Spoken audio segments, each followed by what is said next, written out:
দর্শক আমন্ত্রণ জানাচ্ছি আজকের সংবাদ বিশ্লেষণে। আজকের সংবাদ বিশ্লেষণে আমরা বেশ কিছু সমসাময়িক বিষয় নিয়ে আলোচনা করব। আর আলোচনা করার জন্য আজকে আমার সাথে উপস্থিত আছেন সিনিয়র সাংবাদিক কামরুজ্জামান বাবু, নাগরিক টেলিভিশনের হেড অফ প্রোগ্রাম তিনি। কামরুজ্জামান বাবু, আজকে প্রথমেই যে বিষয়টা নিয়ে আপনার সাথে আলোচনা করতে চাই সেটা হচ্ছে যে 20 মার্চ হঠাৎ করেই হাসনাত আবদুল্লাহ একটা ফেসবুক স্ট্যাটাস দিয়ে মোটামুটি সবাইকে একটু নড়ে চড়ে বসার অবস্থা তৈরি করে দিলেন। এবং তিনি যেটা বলার দাবি করলেন সেটা হচ্ছে যে তাকে ডেকে নিয়ে যাওয়া হয়েছিল ক্যান্টনমেন্টে এবং সেখানে তাকে কিছু প্রস্তাব দেওয়া হয়েছে যে প্রস্তাবের সাথে তারা একমত নয়। এবং তার ফলশ্রুতিতে পরের দিনই যেটা আমরা দেখতে পেলাম সেটা হচ্ছে যে শুক্রবার অর্থাৎ 21 মার্চ ঢাকা শহরে আর্মির টহলটা অনেকখানি বেড়ে গেল। জনমনে নানাবিধ প্রশ্ন এর কারণে তৈরি হয়েছে, এখনও সেই প্রশ্ন কিন্তু ঘুরপাক খাচ্ছে।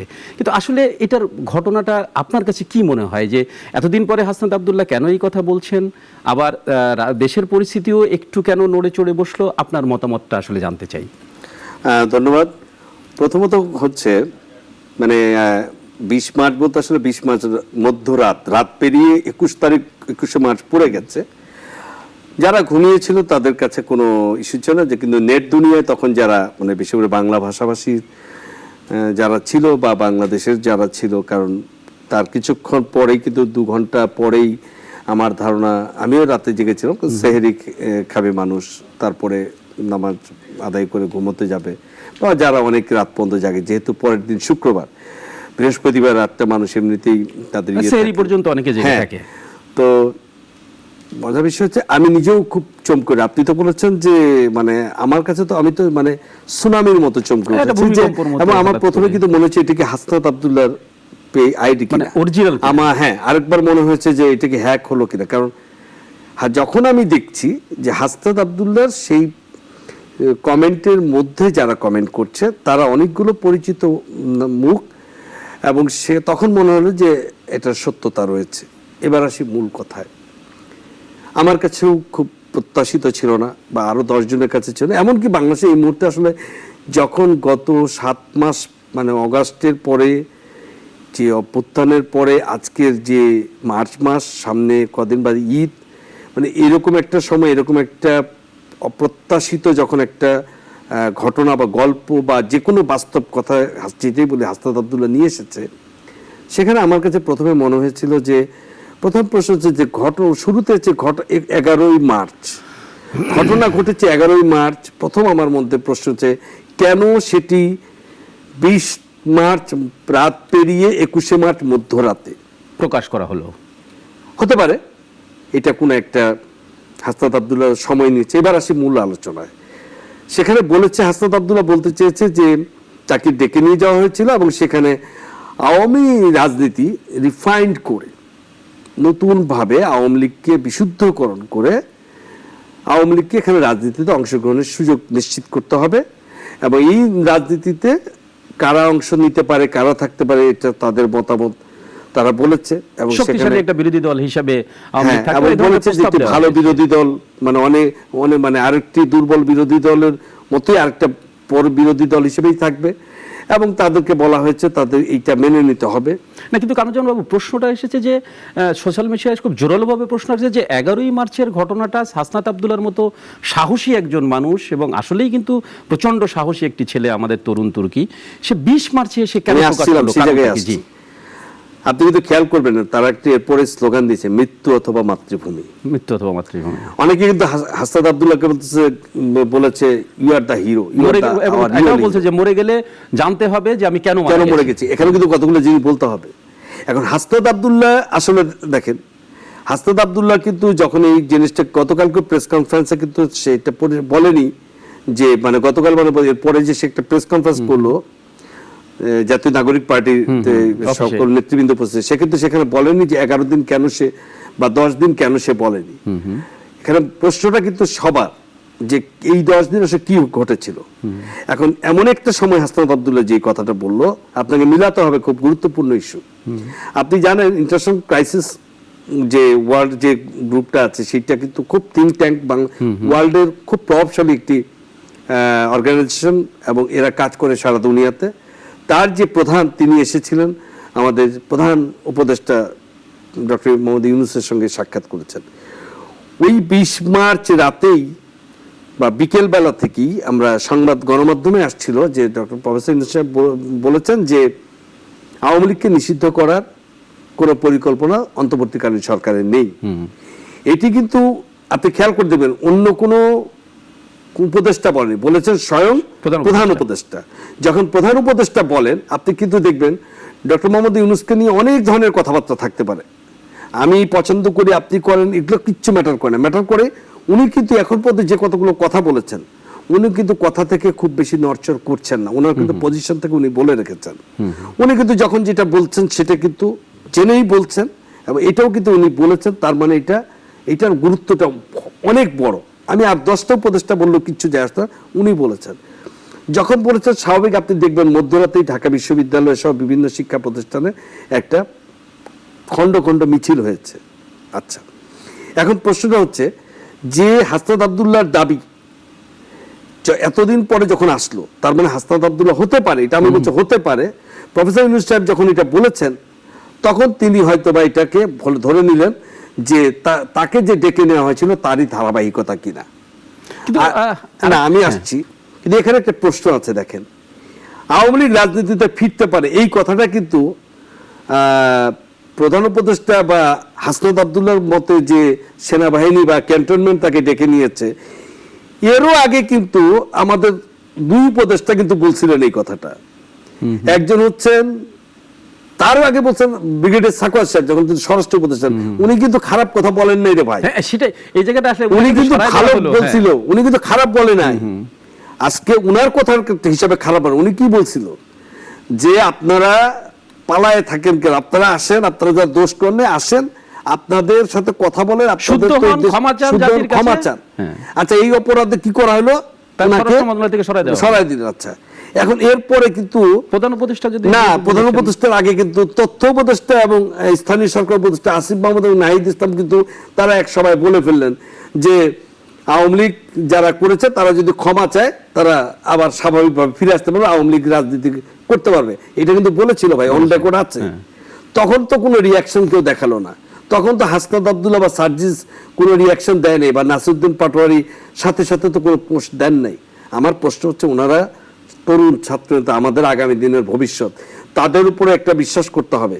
এই যে 24-এর অভ্যুত্থান বা আন্দোলন, এটা তো তারা ফ্রন্ট লাইনে ছিল, এটা তো সত্য। তবে প্রধান উপদেষ্টা যেটা বলেছেন সেটা কিন্তু আমার দৃষ্টিকোণ থেকে না, আমি বিশেষ করে এখানে একটা বুঝতে হবে, প্রধান উপদেষ্টা কিন্তু বলে নাই যে তারা রাজনীতি করতে পারবে, আমরা কিন্তু গুলিয়ে ফেলেছি। তিনি বলেছেন সরকারের পরিকল্পনা নেই।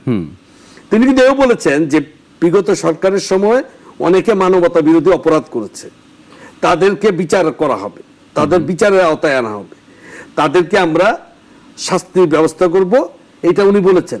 এখন প্রশ্ন হচ্ছে ভাই, আমরা হয়তো নিজের দেশ দিয়ে পড়েছি, আমাদের দেশটা কিন্তু আমরা একা না।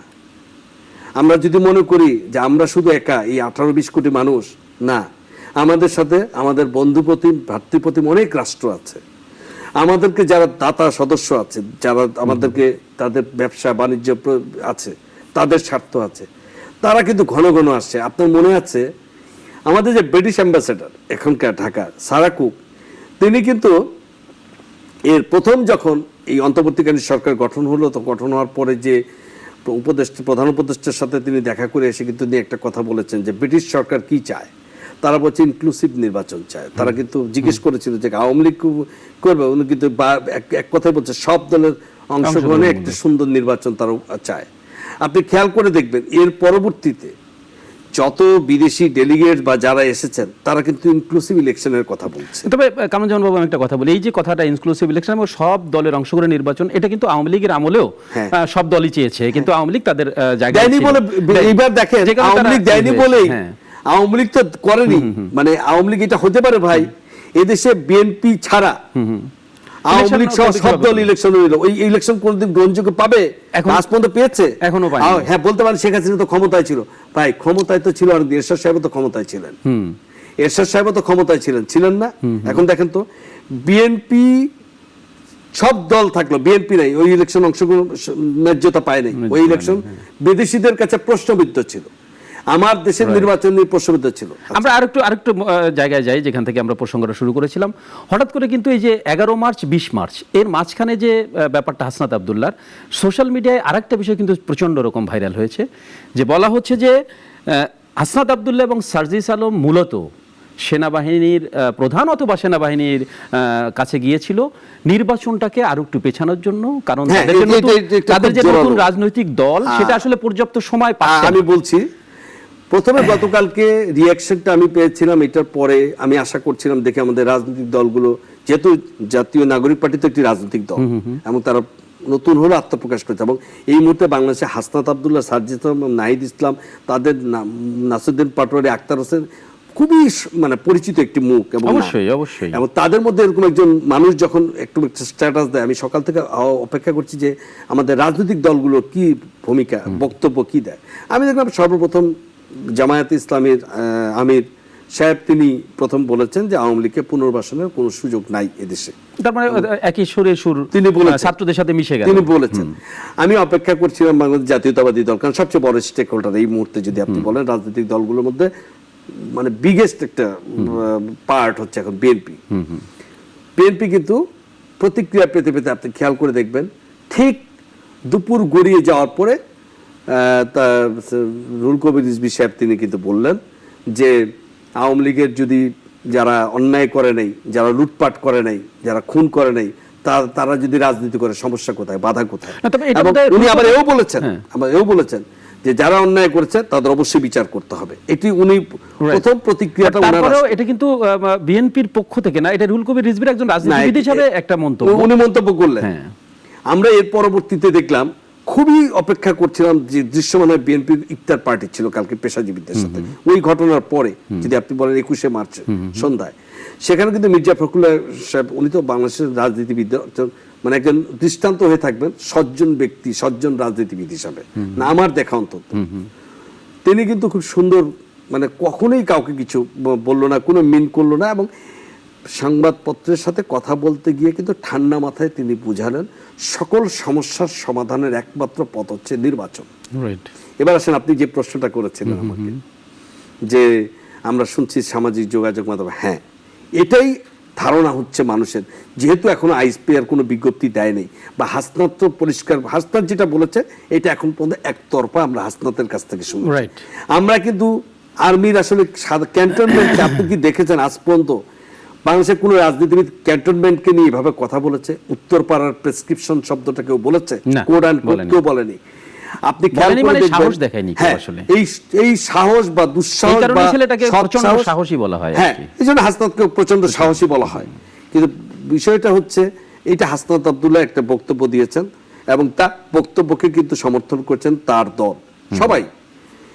অন্যদিকে গণতান্ত্রিক পার্টি যেটা ভিপি নূরের দল, তার থেকে যে তার দলের যে মহাসচিব রাশেদ কালকে বক্তৃতায় বলেছেন ভাগ বাটোয়ারায় সমস্যা হয়েছিল বলে তোমরা এতদিন বলনি, তোমরা এতদিন পরে কেন আজকে এই প্রশ্ন করলা, আর সবখানে কেন হাসনাত সার্জিসকে যেতে হবে, কেন তারাই যাবে, দলের অন্যরা কেন গেল না, এবং সে কিন্তু বলেছে যে সেখানে তোমরা কেন গিয়েছিলা এটা জানতে চায়।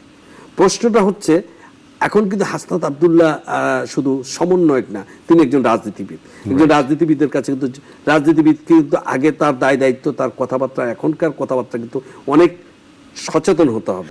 তো 11 মার্চ 20 মার্চের যে বিষয়টা আপনি বলছিলেন সেটা আপনি শেষ করার পর আমি বাকি প্রসঙ্গে যাব, যে আসলে এই বিষয়টা উনি এতদিন যদি এই ঘটনা সত্যি হয়ে থাকে, অবশ্যই সত্য না হলে হাসনাতের মতো মানুষ এটা বলবে না, 20 তারিখ পর্যন্ত উনি কেন এটা প্রকাশ করতে, এত বড় একটা সাহসী রাজনীতিবিদ কেন এটাকে অপেক্ষা করবে? আমরা সেই জায়গাটাই আমি বলছিলাম যে দেখেন যখন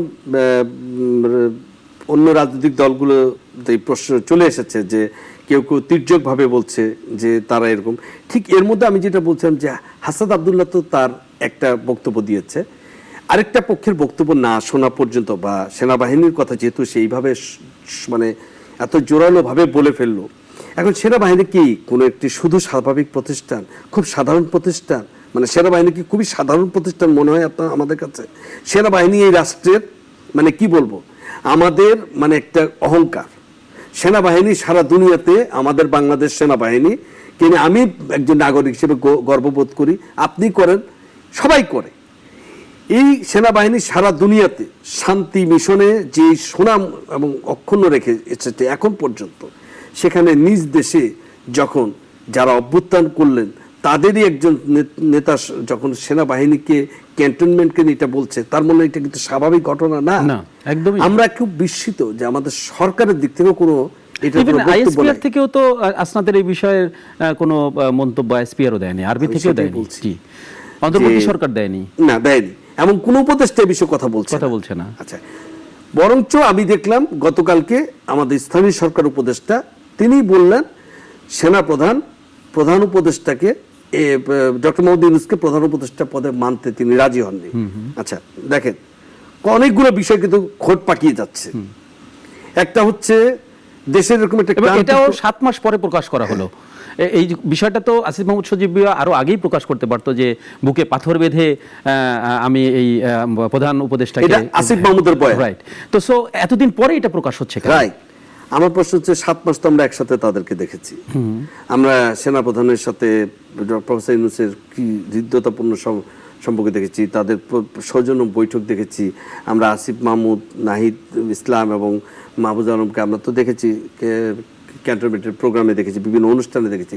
প্রশ্নটা হচ্ছে দেখেন, এই 7 মাস পরে শুধু এইটা কেন আগে আরেকটা যে ভাবতে হবে, এখন কি এই সময়টা কি এটা ছিল কিনা? যখন রাষ্ট্রটা আপনি চিন্তা করেন তো 5 আগস্টের পরে এই দেশে সরকার ছিল না 3 দিন, তারপরে যে অবস্থা ছিল আমরা কল্পনা করতে যা পারি, ঘর থেকে বেরোতে পারতাম না, সন্ধ্যার পরে রাস্তায় মানুষজন বেরোতে পারতো না, এই দেশটা ঠিক হবে কিনা, একজন রাষ্ট্রের নাগরিক হিসেবে আমরা কতটা আতঙ্কের মধ্যে উঠি। একবার আসলে চোরের পালা, একবার ডাকাতের পালা, একবার ধর্ষণের একবার আসলে আন্দোলন, বাংলাদেশ স্বাধীন হওয়ার পরে এত বেশি আন্দোলন আগে কোন সরকার পেয়েছে কিনা, এই সরকারকে দিয়েছে। প্রফেসর ইউনূসের কাছে ছিল না কি টাকা, নাই খাবার দাবার, আমাদের নানা দিকে সমস্যা। আস্তে আস্তে উনি আসলে জরুরি অবস্থায় তো আসছে, বিদেশি রেমিটেন্স আসছে, আমরা যখন একটু একটু করে আশার আলো দেখছি, দেশ নির্বাচনের দিকে ধাবিত হচ্ছে, নির্বাচনের দিকে যাচ্ছে, তিনি বলে দিয়েছেন। ঠিক তখন পুলিশ রিফর্ম নাই, তারপরে পুলিশ নাই, আইন শৃঙ্খলা আসতে একটু ভালো হচ্ছে, ঠিক তখনই এমন একটি তথ্য আসলো, দুটো তথ্য, হাসনাত আব্দুল্লাহ তো আসিফ মাহমুদ তো, পুরো পরিবেশটা এমন হয়ে গেল যে গত 21 তারিখ ঢাকা শহর ছিল যেন একটা যুদ্ধক্ষেত্র অবস্থায়। আমাদের যৌথ বাহিনীকে দেখলাম, আমরা বিভিন্ন জায়গায় তাদের অবস্থান। আর দুঃখজনক হচ্ছে আমাদেরই ভাই ব্রাদাররা যারা সেদিন আন্দোলন করছে, ছাত্ররা বিভিন্ন প্ল্যাটফর্মে তারা মিছিল করছে। আবার সেই তো সরকার পতন হলো রোজার মাসে, যেখানে আমরা কদিন বাদে ঈদ, আমরা আনন্দ উৎসবে মুখরিত হওয়ার কথা, আমাদের সেই জায়গাতে আবার সেই রাজপথে মিছিল, আবার রাজপথে। আমরা কি আবার সেরকম একটা জায়গায় ফিরে যেতে চাই না? এই অস্থিতিশীল পরিবেশে দেখবো না, যেটা বলছিলেন রাজনীতিবিদদের কথা, যে 10-12 দিনের মধ্যে আসলো না, যে বললাম নিশ্চয়ই হাসনাত আব্দুল্লাহ ভালো বলতে পারবেন তিনি কেন বলেন নাই। আমার কাছে মনে হয়েছে সোশ্যাল মিডিয়াতে যে আলোচনাটা খুব জোরালো হয়েছে, যেহেতু জেনারেল ওয়াকার তিনি 3 আগস্ট যখন দরবার করেছিলেন, তারপরে কিন্তু জানা গিয়েছিল যে তিনি ছাত্র জনতার মতের বিরুদ্ধে যাবেন না এবং তার বাহিনীকে এমন কোনো নির্দেশ দেবেন না। আপনি একটা জিনিস খেয়াল করবেন, আমরা অনেক বিদেশি জার্নাল পড়েছি বা বিদেশি ওপেট পড়েছি, সেখানে বলা হচ্ছে জেনারেল ওয়াকার যদি সেদিন সরকারের কথা শুনতো, যে সরকার অতিরিক্ত বল প্রয়োগ করতে চেয়েছিল, যদি সেদিন শুনতো তাহলে কি হতো? 200 ট্যাঙ্ক দিয়ে ঢাকা শহর ঘিরে রাখতেন, তিনি তার সমস্ত সোলজারকে তিনি নির্দেশ দিতেন কোনোভাবে গণভবনে কিছু না যেতে, এবং আমাদের ছাত্র জনতা কিন্তু কোনোভাবেই সেটা বাধা মানত না, এবং বড় ধরনের একটা যুদ্ধ ক্ষেত্র তৈরি হতো। এবং সেই যুদ্ধক্ষেত্রে কি হতো? অসংখ্য লাশ, আপনি চিন্তা করতে পারেন, 5,000, 10,000, 15,000, 20,000। আমার আরেকটা মানে এই যে ম্যাসাকার, আমি শেষ করেছি, ম্যাসাকারটা হতো, এর দায় কিন্তু জেনারেল ওয়াকার কিন্তু সেদিন আমি মনে করি সঠিক সিদ্ধান্ত নিয়ে ছাত্র জনতার পক্ষ নিয়েছিলেন। আজকে জেনারেল ওয়াকারকে যখন আমি বলছি রাজপথে, আমি যখন স্লোগান দিচ্ছি ওয়াকার না হাসনাত, হাসনাত, হাসনাত, আমি বলছি না হাসনাত আব্দুল্লাহ নিজেও তাকে সমর্থন করবে এই ধরনের স্লোগান, কিন্তু এই যে মানুষের মধ্যে এই কথাটা আসলো, আমরা যখন আমাদের দেশপ্রেমিক সেনাবাহিনীর সামনে দিয়ে এই স্লোগান দিয়ে যাচ্ছি, আস্তে আস্তে হচ্ছে কি আমরা নিজেদের যে শক্তিটা ছিল শক্তিটা আমরা দুর্বল করছি। এই সময়টা এটা ছিল না, এক নম্বর পয়েন্ট। দ্বিতীয় পয়েন্ট হচ্ছে সরকারের উচিত ছিল, আমি খুবই আশা করেছিলাম যে অন্তর্বর্তীকালীন সরকার উদ্যোগী হয়ে এই বিষয়টাকে, কারণ এটা ভাবা যায় সেনাবাহিনী এবং আমাদের একটা রাজনৈতিক দল বলে বা ছাত্র নেতৃত্ব তারা মুখোমুখি হচ্ছে, যে অভিযোগটা আছে খুবই গুরুতর। আমি বলি হাসনাতের অভিযোগ যদি সত্য হয়ে থাকে তাহলে সেটাও ঠিক হয়নি। হাসনাত কিন্তু একটা জায়গায় বলেছে যে এইটা যদি আমাকে যেভাবে বলা হচ্ছে এটা একটা রাজনৈতিক হস্তক্ষেপ। ওকে, যদি এটা হয়ে থাকে তাহলে হাসনাতের উচিত ছিল জিনিসটি নিশ্চয়ই তিনি সরকারের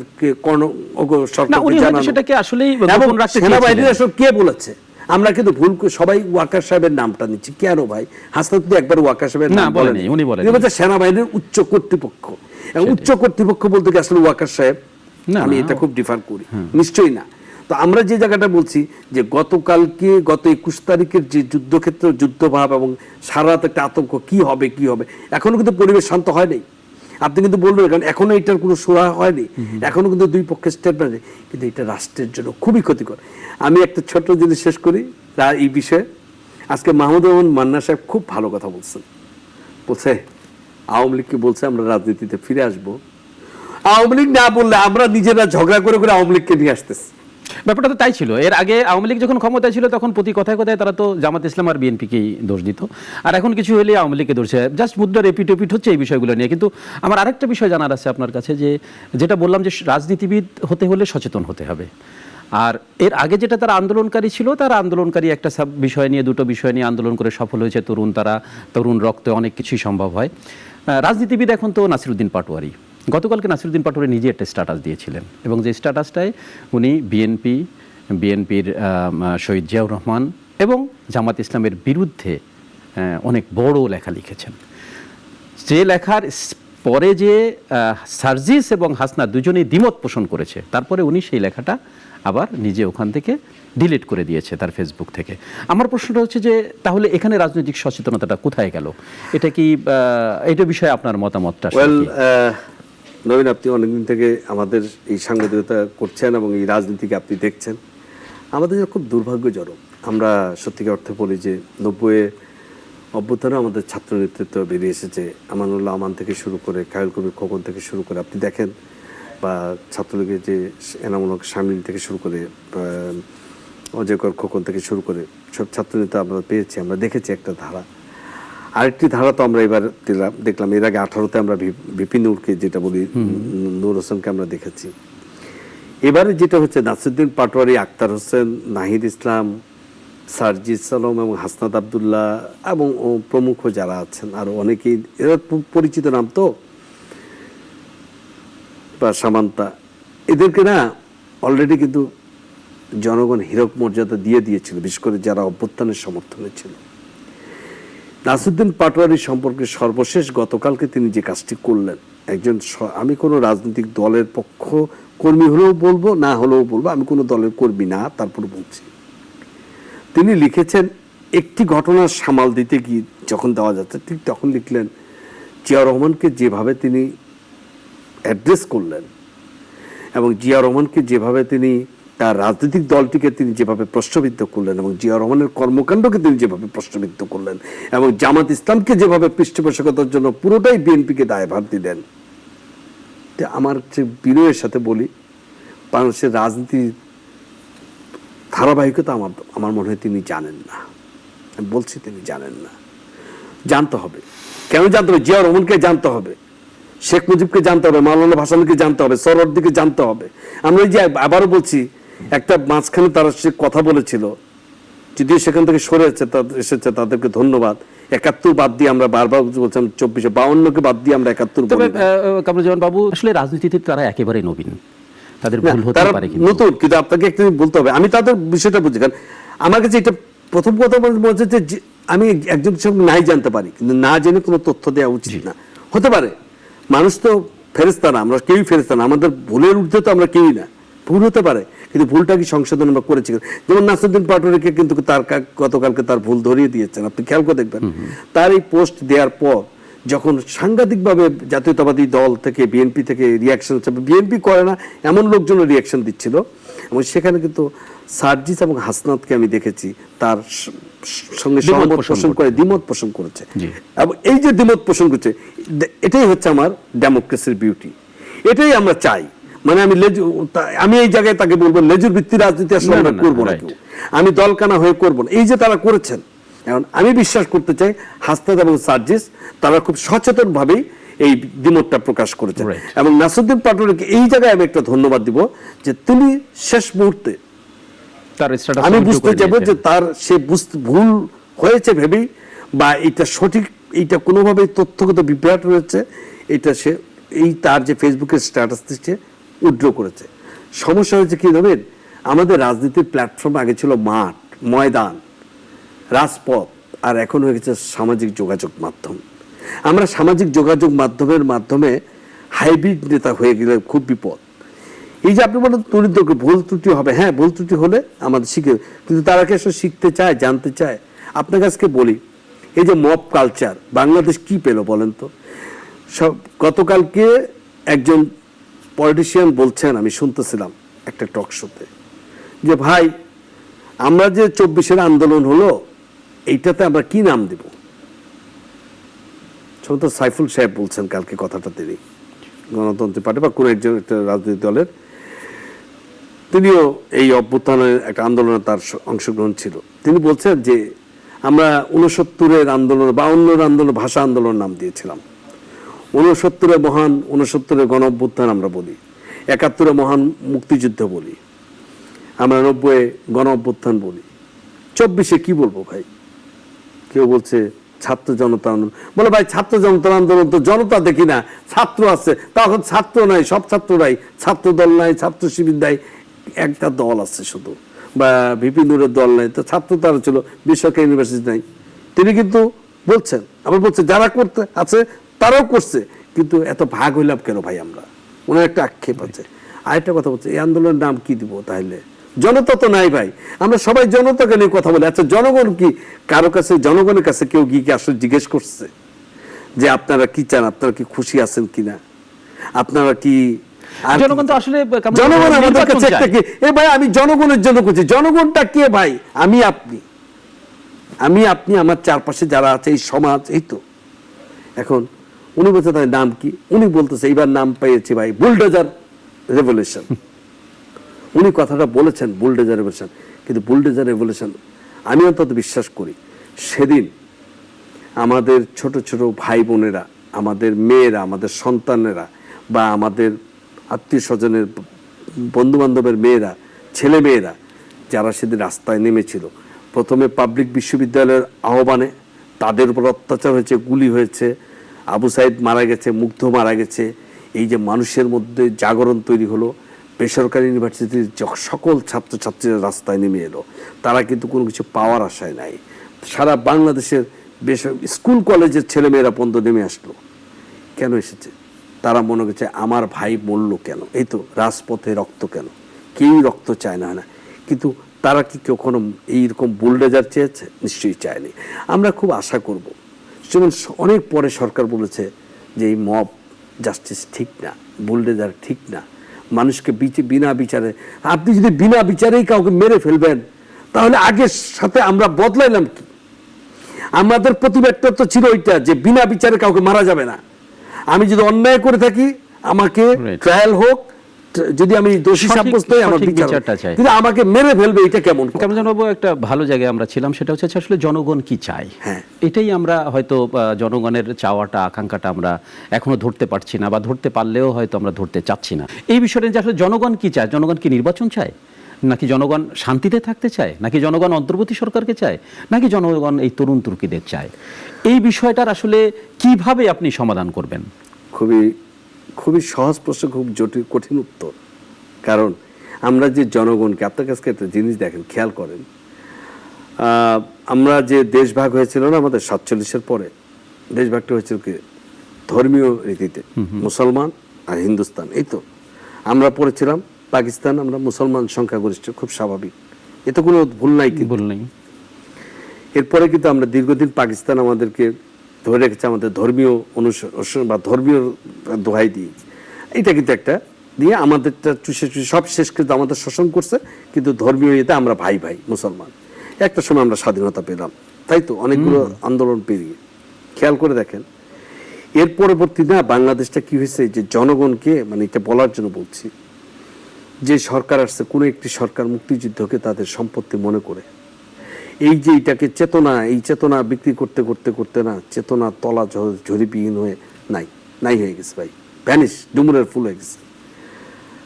আবার কিছু দলকে আমি কি দেখছি জানেন, আমরা দেখলাম ধর্ম বিধর্ম আর ধর্ম, বাংলাদেশ মানে মুসলিম ধর্ম থাকবে না যদি তারা না থাকে। এই যে ধর্মীয় অনুভূতি বেচতে বেচতে বেচতে ধর্মান্ধ করে দিয়ে এইটা করতে, এটাও কিন্তু মানুষের কাছে আর যোগ্যতা গ্রহণযোগ্য পায়নি।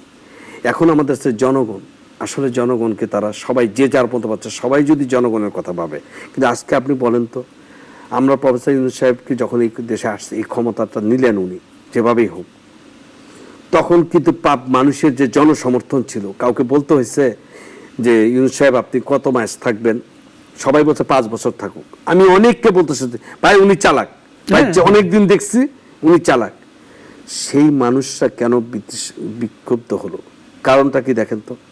কারণ উনি একা যতটা করতে পারছে, ওনার সরকার যারা উপদেষ্টা আছেন, আমি সকলের প্রতি সম্মান রেখে বলছি, সেই তড়িৎ গতির খুব ভালো একটু ইন্টারাপ্ট করতে বাধ্য হচ্ছি যে আসলে প্রফেসর ইউনূসের যে উপদেষ্টা মণ্ডলী এবং উনি নিজে, ওনাদের চেষ্টার কোনো ত্রুটি নেই, কিন্তু আসলে প্রশাসনে গত 15 বছরে এমন ভাবে ফ্যাসিস্টদেরকে আসলে লাইন আপ করে দেওয়া হয়েছে।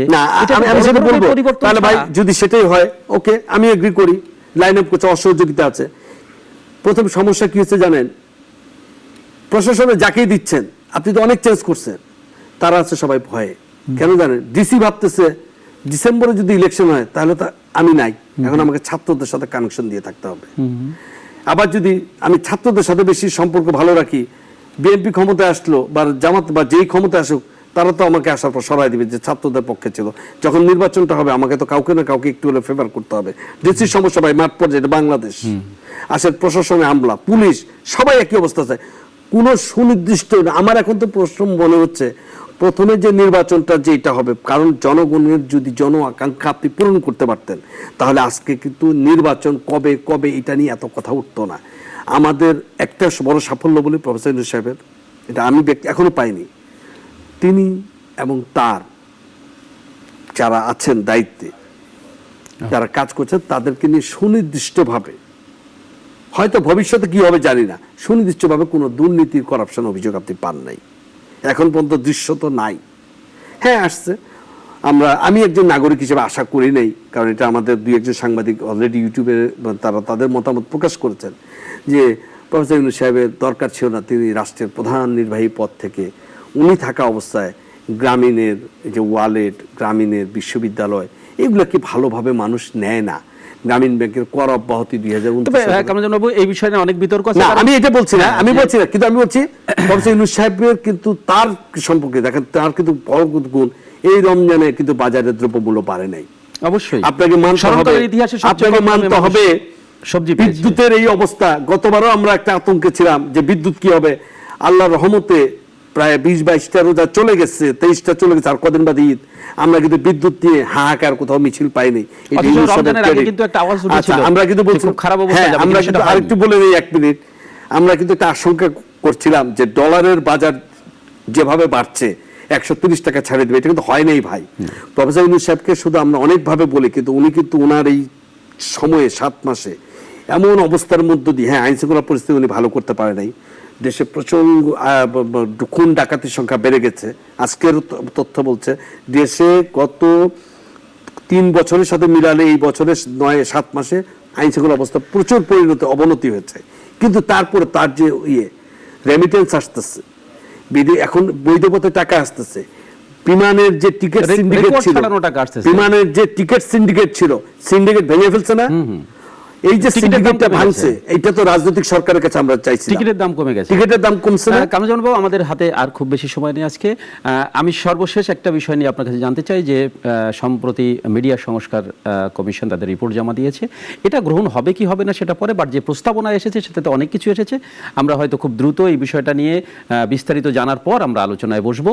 আর আপনাকে ধন্যবাদ অনেক আজকের এই প্রোগ্রামে অংশগ্রহণ করার জন্য। সবশেষ কথা একটাই, যে আমরা সবার আগে বাংলাদেশ, সেই বুনিয়াদ নিয়েই এগুতে চাই।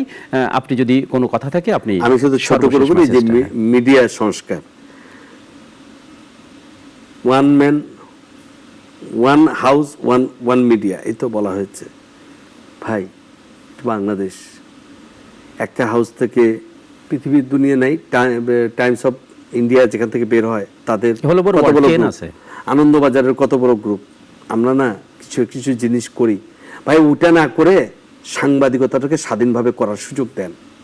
সাংবাদিকতা যদি বলেন যে সাংবাদিক যদি স্বাধীনতার অপব্যবহার করে, তার দায়ভার কার জানেন?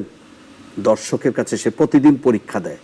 আমি যদি ভুল রিপোর্ট করি, আমার পত্রিকা পরের দিন পড়বে না। আমি যদি ভুল কথা বলি, আমার টেলিভিশন সুইচ অন করে চলে যাবে, সুইচ অফ করে চলে যাবে অন্যদিকে। আমাকে প্রত্যেকদিন হাজির, আমার সবচেয়ে বড় কাট করা হচ্ছে আমার দর্শক, আমার রিডার। আপনি আমার স্বাধীনতাকে সংকুচিত করে আপনি আমার পত্রিকার সংখ্যা কম বা আবার হাউসের সংখ্যা কমালে সুসাংবাদিকতা আসবে না।